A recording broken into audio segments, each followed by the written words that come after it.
بسم اللہ الرحمن الرحیم بسم اللہ الرحمن الرحیم الحمد للہ رب العالمین والصلاة والسلام علی رسولہ محمد وآلہ واصحابہ اجمعین اما بعد۔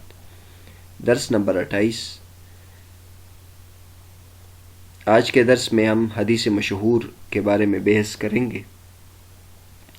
حافظ ابن حجر رحمۃ اللہ علیہ فرماتے ہیں والثانی وهو اول اقسام الاحاد ما له طرق محصورة باكثر من اثنين وهو المشهور عند المحدثين سمي بذلك لوضوحه وهو المستفيز على رأي جماعة من أئمة الفقهاء سمي بذلك لانتشاره من فاض الماء يفيض فيضا ومنهم من غاير بين المستفيز والمشهور بأن المستفيز من يكون في ابتدائه وانتهائه سواء والمشهور أعم من ذلك ومنهم من غاير على كيفية أخرى وليس من مباحث هذا الفن۔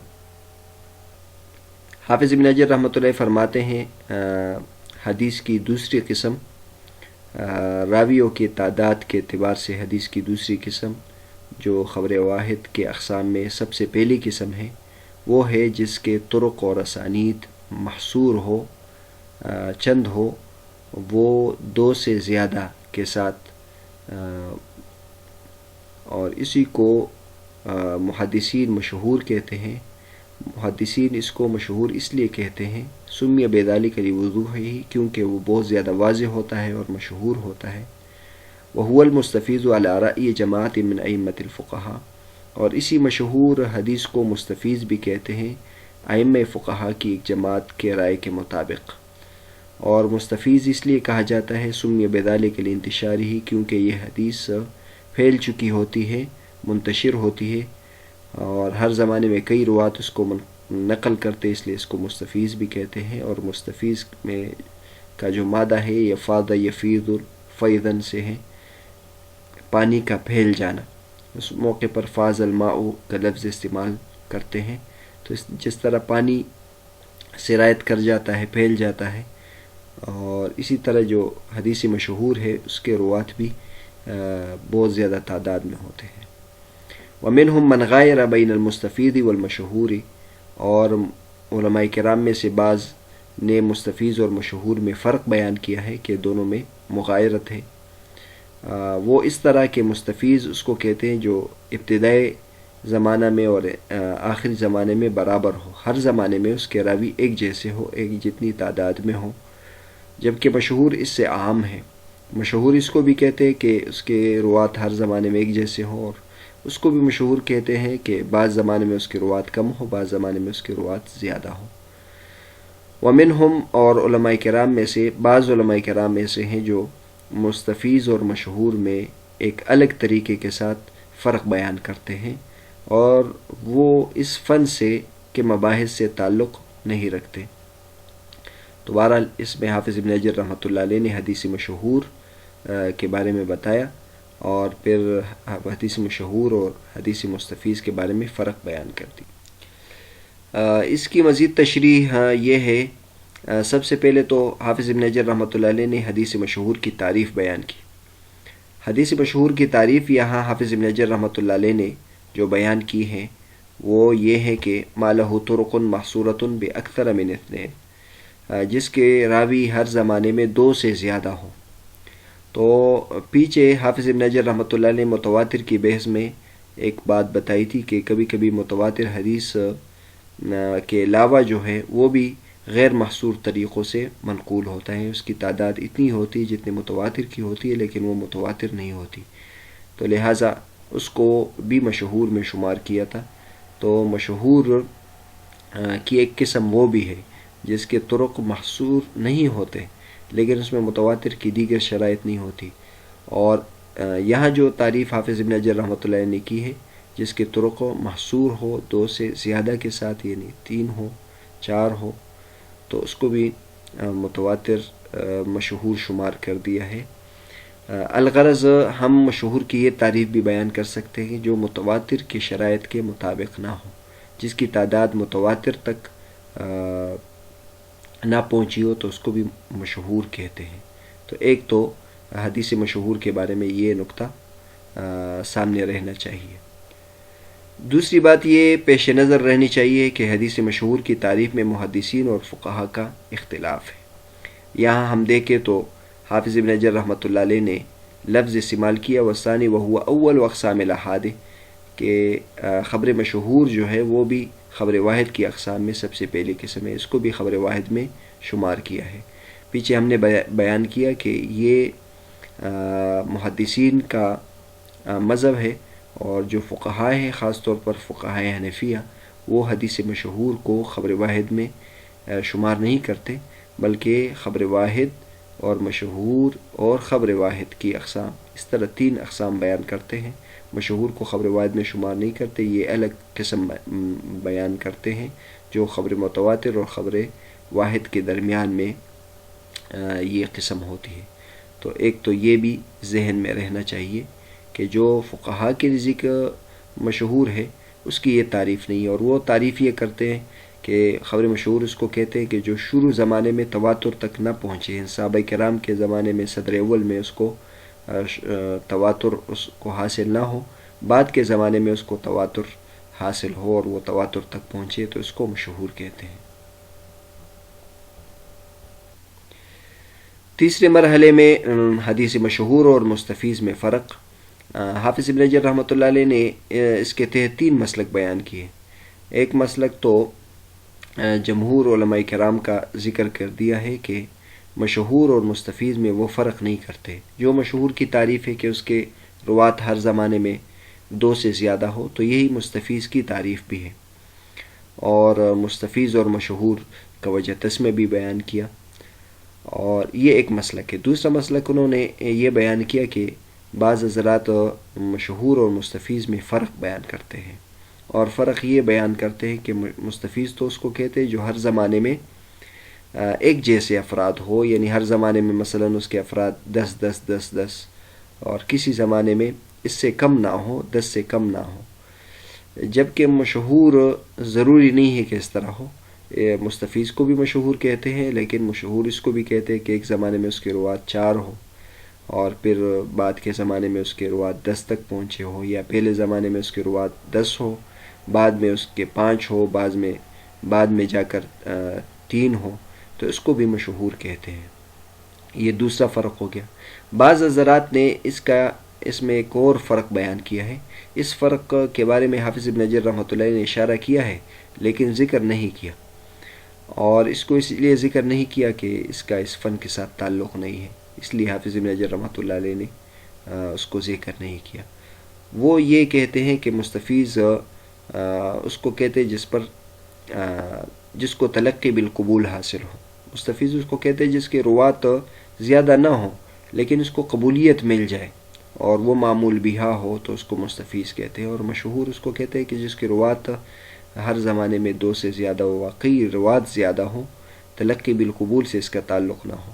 تو یہ جو فرق بیان کرتے ہیں، چونکہ اس کا سند کے ساتھ اور اسناد کے ساتھ اس کے صفات کے ساتھ تعلق نہیں ہے، اس لیے حافظ ابن حجر رحمۃ اللہ علیہ نے بیان کیا کہ اس کو ہم ذکر نہیں کرتے۔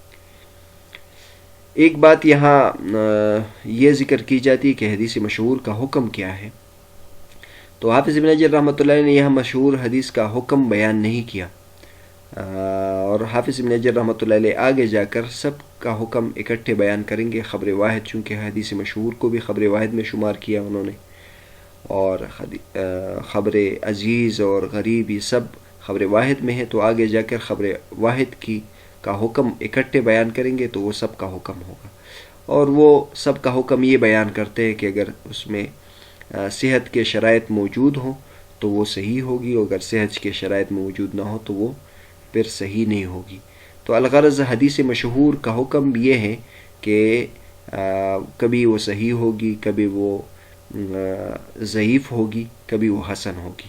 یہ ضروری نہیں ہے کہ حدیث مشہور ہر وقت صحیح ہی ہو، بلکہ البتہ یہ کہ جو صحیح ہوگی اور حدیث مشہور ہوگی تو اس میں اضافی قرینہ ہوگا، اور عام حدیث غریب حدیث کے بنسبت اس سے علم طمانینت حاصل ہوگا۔ حدیث متواتر کا جو حکم ہے وہ اس سے حاصل نہیں ہوگا۔ حدیث متواتر کا حکم ہم نے بیان کر دی. حدیث متواتر سے علم یقین حاصل ہوتا ہے، حدیث مشہور سے علم یقین حاصل نہیں ہوتا. علم یقین کی تشریح بھی آگے آ جائے گی. علم یقین سے عوام والا علم یقین مراد نہیں ہے، بلکہ محدثین اور فقہا والا علم یقین مراد ہے. جو متواتر درجے کا علم یقین ہے وہ حدیث مشہور سے حاصل نہیں ہوتا. لیکن جو حدیث عزیز اور حدیث غریب سے جو حکم ثابت ہوتا ہے، اس کے بنسبت حدیث مشہور کا جو حکم ہے وہ زیادہ قوی ہوگا. الغرض یہاں یہ بیان کرنا مقصود ہے کہ حدیث مشہور مطلقاً حدیث کے صحت کے لیے کافی نہیں ہے کہ انسان کے ذہن میں ہو کہ جو بھی مشہور حدیث ہے وہ صحیح ہی ہوگی. یہ ضروری نہیں ہے، کیونکہ بعض مرتبہ ذہن میں یہی آتا ہے کہ حدیث مشہور چونکہ بہت زیادہ طرق سے منقول ہوتی ہیں تو وہ کثرت طرق کی وجہ سے اس کے سند قوی ہو جاتی ہے اور اس کے جو حکم ہے وہ لازماً صحیح ہوگا. تو یہ ضروری نہیں. حدیث مشہور صحیح بھی ہو سکتی ہے، ضعیف بھی ہو سکتی ہے، حسن بھی ہو سکتی ہے. حاشیے میں ہم دیکھیں تو علامہ نور الدین عطر صاحب نے یہی بات کی ہے اور انہوں نے حدیث مشہور کی پھر مثالیں دی ہیں.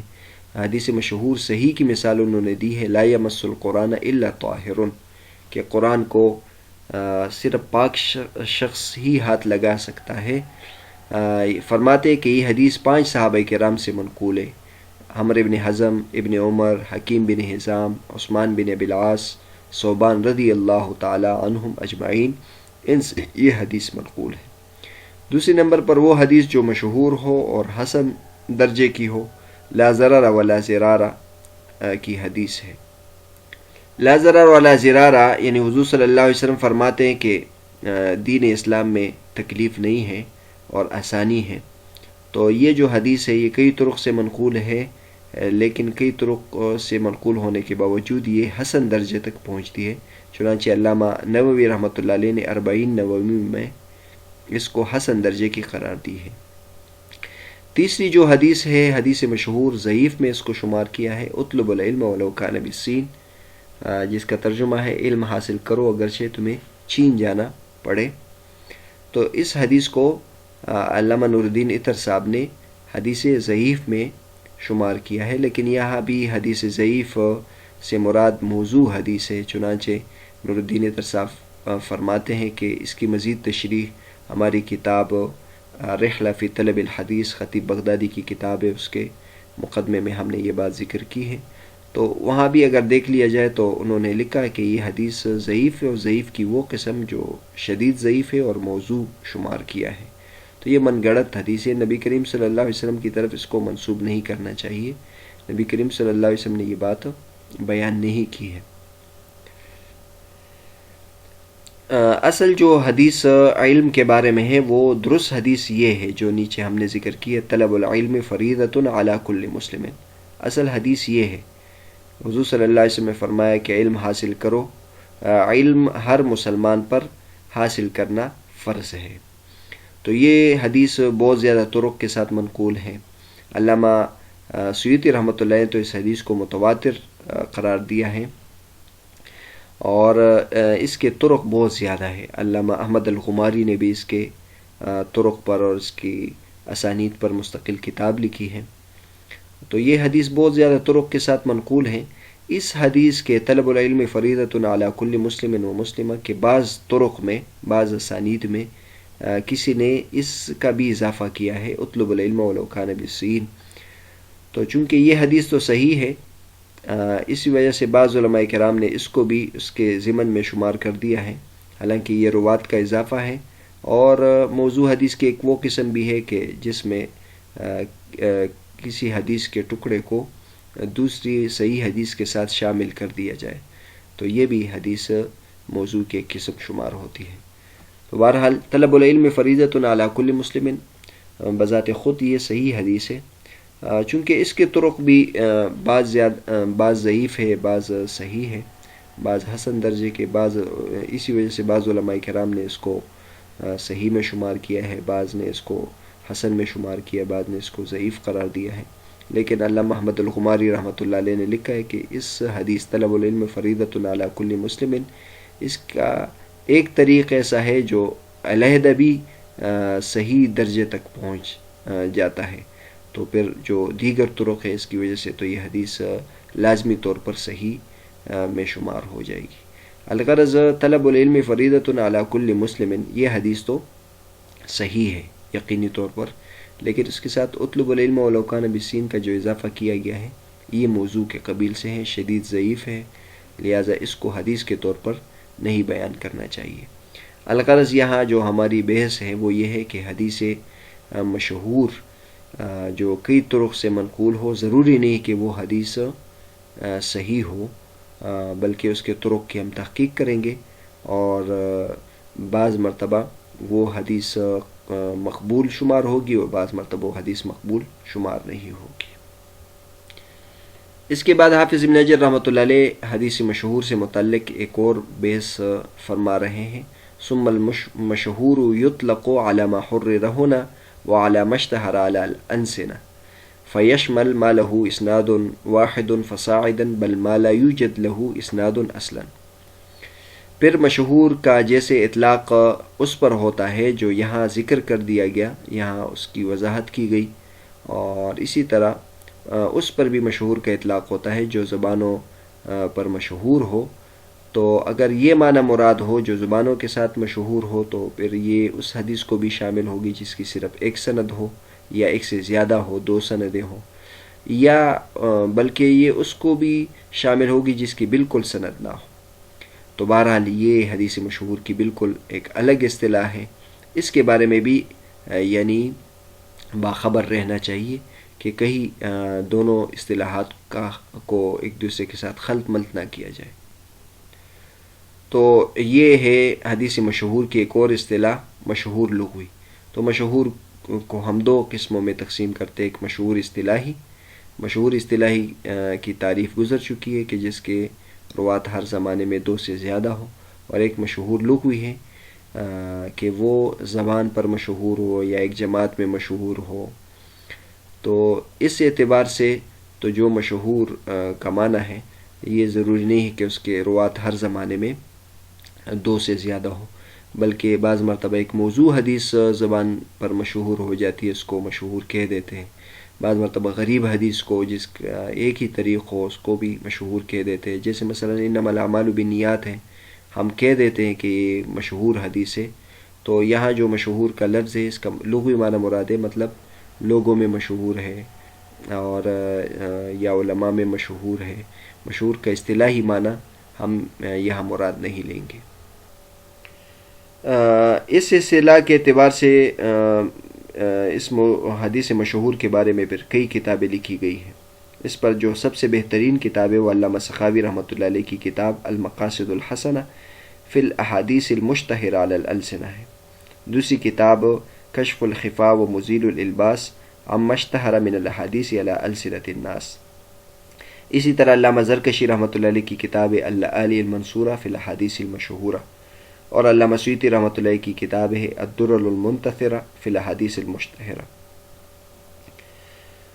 تو کئی کتابیں لکھی گئی. اس میں جو بہت عمدہ کتاب ہے اور بہت زیادہ جامع کتاب ہے وہ علامہ سخاوی رحمۃ اللہ علیہ کی کتاب ہے المقاصد الحسنہ.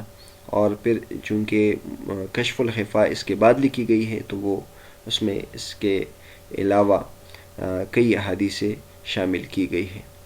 تو جو حدیث مشہور کی یہ جو آخری اصطلاح ہے، اس اعتبار سے جو کتابیں لکھی گئی ہیں اس کے بارے میں ذہن میں یہ بات بھی رہنی چاہیے کہ اس میں سب حدیث موضوع یا ضعیف نہیں ہوتی. عام طور پر اس میں جو موضوع یا ضعیف حدیث کی کثرت ہوتی ہے تو ذہن میں یہ بات آتی ہے کہ وہ سب حدیثیں ضعیف یا کمزور ہوگی. تو یہ ضروری نہیں ہے، بلکہ اس میں متواتر حدیث بھی وہ مشہور میں آ جاتی ہے. اس کا تعلق زبان کے ساتھ ہوتا ہے تو بہت ساری صحیح حدیثیں بھی زبان پر مشہور ہوتی ہے، بہت ساری غلط روایات بھی زبان کے ساتھ مشہور ہوتی ہے. تو بہرحال ایک تو یہ بھی ذہن میں رکھنا چاہیے کہ اس میں ضروری نہیں کہ وہ سب حدیث ضعیف ہو یا موضوع ہو، اور نہ یہ ذہن میں رکھنا چاہیے کہ اس میں جو حدیث ہے وہ درست ہو سکتی ہے، سب درست ہو سکتی ہے، یہ بات بھی ضروری نہیں ہے. حدیث مشہور کے بارے میں جتنی بھی تفصیل تھی حافظ ابن حجر رحمۃ اللہ نے ذکر کی وہ ہم نے بیان کر لی. آخر میں حدیث مشہور کی تعریف حافظ ابن حجر رحمۃ اللہ علیہ سے پہلے کیا تھی، اس کے بارے میں ذرا بتائیں گے۔ چونکہ حافظ ابن حجر رحمۃ اللہ کی کتاب بالکل آخر میں لکھی گئی ہے اور جدید دور کی کتاب ہے، حافظ ابن حجر رحمۃ اللہ علیہ نے اپنے سے پہلے جتنے بھی ائمہ فن کی کتابیں ان سب کا مطالعہ کیا اور اس کے بعد ایک تعریف طے کی۔ تو حافظ ابن حجر رحمۃ اللہ نے تو یہ تو کارنامہ کیا کہ حدیث کی تعریفات طے کی ہے اور مقرر کر دی ہے، واضح کر دی ہے، لیکن اس کی وجہ سے بعض خرابیاں بھی پیدا ہوئی ہے۔ اب حدیث مشہور کی انہوں نے ایک تعریف مقرر کی کہ جس کے روات ہر زمانے میں 2 سے زیادہ ہو، لیکن ہم اگر متقدمین کو دیکھیں تو وہ جب بھی حدیث مشہور کا اطلاق کرتے تو ضرور اس معنی میں نہیں کرتے، ضروری نہیں کہ ان کا یہی مراد ہو کہ وہ اس کے روات ہر زمانے میں 2 سے زیادہ ہیں، بلکہ وہ اس کے علاوہ بھی حدیث مشہور کا اطلاق کرتے ہیں۔ اگر کسی حدیث کے روات ہر زمانے میں 2 سے زیادہ ہو یہ تو یقینی طور پر مشہور ہوگی، لیکن متقدمین ائمہ وہ حدیث مشہور کا اطلاق اس معنی میں ضرور نہیں کرتے۔ وہ کبھی کبھی ایک متواتر حدیث ہے اس کو بھی مشہور کہہ دیتے ہیں، کبھی کبھی ایک عزیز حدیث ہے اس کو بھی مشہور کہہ دیتے ہیں، کبھی کبھی غریب حدیث ہوتی ہے جس کے راوی صرف ایک ہو اس کو بھی مشہور کہہ دیتے ہیں۔ مثلا ایک غریب حدیث ہے ایک صحابی سے منقول ہے لیکن بعد میں اس کو شہرت ملی تو اس لیے اس کو بھی مشہور کہہ دیتے ہیں۔ تو الغرض حدیث مشہور کا اطلاق جب متقدمین کے کلام میں ہم دیکھیں گے تو یہ ضروری نہیں ہے کہ وہ اس معنی میں ہے جس معنی میں حافظ ابن حجر رحمۃ اللہ علیہ نے اس کا اطلاق کیا ہے۔ اس تنبیہ کو پیش نظر رکھنا چاہیے۔ علامہ ابن مندہ یا دیگر محدثین اگر کسی حدیث کے بارے میں مشہور کا لفظ استعمال کرتے ہیں تو مشہور اس معنی میں نہیں ہوتا جس معنی میں حافظ ابن حجر رحمۃ اللہ علیہ نے یہاں تعریف کی ہے۔ اگرچہ یہ حافظ ابن حجر رحمۃ اللہ علیہ سے بعد میں جو محدثین آتے ہیں تو اکثر وہ اس بات کا خیال رکھتے ہیں کہ حدیث مشہور تو اس کو کہتے ہیں جس کے روات ہر زمانے میں 2 سے زیادہ ہو، لیکن جو متقدمین کے کلام میں اگر مشہور کا لفظ آ جائے تو ضروری نہیں ہے کہ اس سے وہ والا معنی مراد ہو جو حافظ ابن حجر رحمۃ اللہ علیہ نے ذکر کیا ہے۔